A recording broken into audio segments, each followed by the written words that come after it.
जय माता दी साथियों, कैसे हैं आप सब? ये बताने के लिए कमेंट बॉक्स में जय माता दी ज़रूर लिखें। मैं हूं चित्रा झा और आप सबका बहुत बहुत स्वागत है, अभिनंदन है आपके अपने YouTube चैनल में।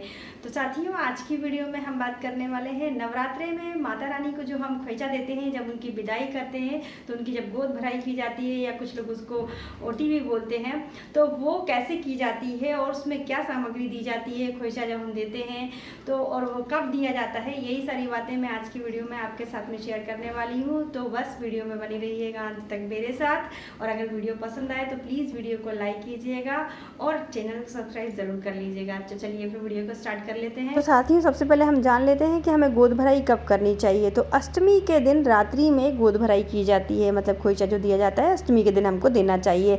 रात्रि में आप पूरे घर की साफ़ सफाई कर लीजिए, किचन के जूठन वगैरह जो सब साफ़ कर लीजिए, खाना वगैरह सब लोग खा लें। उसके बाद में आपको यथासंभव जैसे ही आप माता रानी की पूजन करते हैं वैसे ही आप पूजन कर लीजिए और दीपक वगैरह जला के आरती करने के बाद में हमको खोइचा देना चाहिए। कुछ लोगों के यहाँ खोइचा सुबह भी दिया जाता है, मतलब नौमी वाले दिन भी दिया जाता है।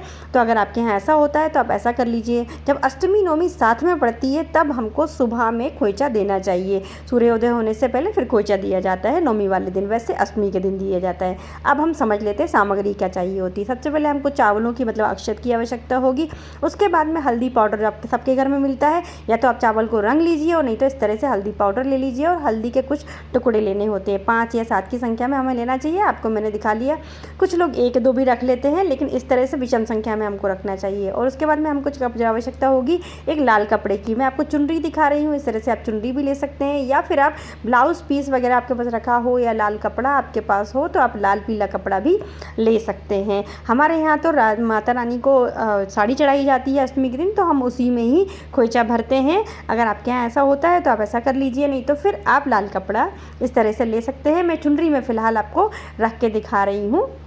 तो हम जिस तरह से किसी का आंचल खोलते हैं उस तरह से हम चुनरी को बिछा लेंगे और उसमें फिर अक्षत जिस तरह से मैं आपको रख के दिखा रही हूँ अंजूरी से, बिल्कुल आपको वैसे ही रखना है। साथ साथ हम जो हल्दी की गांठ है वो भी रखते जाएंगे। 5 बार कम से कम आपको रखना होता है। और साथ में हम दक्षिणा भी रख देंगे। दक्षिणा इसलिए रखते हैं कि खोइचे में यदि कुछ कमी हो जाती है तो उसको पूर्ण कर देती है। तो इस तरह से हमें 5 बार रख लेना है। अभी जिस तरह हम खोइचा दे रहे हैं, आप दिखा रहे हैं, बिल्कुल इसी तरह से बहन बेटी को भी खोइचा दिया जाता है।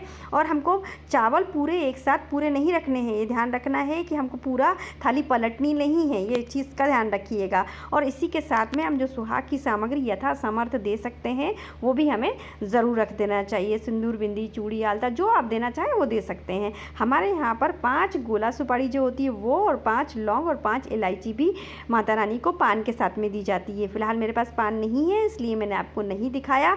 ये चीज़ें बहुत शुभ होती हैं, इसलिए हमको ज़रूर रखना चाहिए माता रानी के खोइचे में। खोइचा देते वक्त हमारा मुख माता रानी की तरफ होना चाहिए, और किसी बहन बेटी को दे रहे हैं तो दक्षिण दिशा की तरफ मुख करके हमको खोइचा नहीं देना चाहिए। अब कुछ लोगों के यहाँ खोइचा जब पहली बार बहन बेटी को दिया जाता है तो जीरा राइस से भी दिया जाता है। और हमारे यहाँ पर जो माता रानी को खोइचा देते हैं वो इस तरह से जो काले चने होते हैं उनको फुला करके फिर उनका खोइचा भरा जाता है। अष्टमी वाले दिन जब मैं पूजन करूंगी तो आपके साथ में ज़रूर शेयर करूंगी। आपके यहाँ भी काले चने से खोइचा दिया जाता है तो आप ऐसा कर लीजिएगा। अब हमने जो खोइचा दिया है उसमें से 5 बार हमको अपनी प्लेट में वापस ले लेना होता है, पूरा हमको नहीं देना है, नहीं तो हमारे घर की सारी लक्ष्मी माता रानी के साथ में ही चली जाएगी। और बहन बेटी को भी जब आप दें तो इस तरह से 5 बार उनसे ही बोलें कि थाली में वापस डाल दें, ये आपको उनसे ही करवाना होता है, ठीक है ना। इतना हो गया।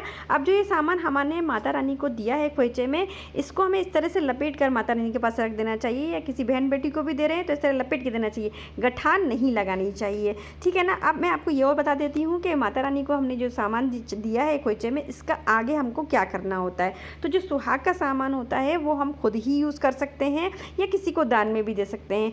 अपने लिए यूज़ करना ज़्यादा शुभ रहेगा। और जो हमने लौंग, इलायची, सुपारी चढ़ाई है या जो हल्दी की गांठ है, इसे आप शुभता के रूप में अपने घर में अगली जब नवरात्रे आए तब तक के लिए रख सकते हैं। उसके बाद में आप इसे विसर्जित कर सकते हैं। जो अक्षत मतलब चावल हैं उन्हें आप दक्षिणा के साथ में माता रानी के मंदिर में रख दीजिए या फिर किसी को दान में दे दीजिए। और यदि आप चने से खोइचा देते हैं तो फिर उसे भी बांटा जा सकता है। हमारे यहाँ तो मंदिर में, नवरात्रे में मंदिर में पूजन करने जाते हैं नौमी वाले दिन, तो वहाँ बांट दिया जाता है, तो आप ऐसा भी कर सकते हैं। तो आशा करती हूँ कि वीडियो में दी गई जानकारी आपको उपयोगी लगी होगी और लाभदायक लगी होगी। तो प्लीज़ वीडियो को लाइक कीजिएगा और ज़्यादा से ज़्यादा लोगों को शेयर कीजिएगा और मेरे चैनल को सब्सक्राइब कर लीजिएगा ऐसी ही और नई वीडियोज़ के लिए, और बेल आइकन को प्रेस करना मत भूलिएगा।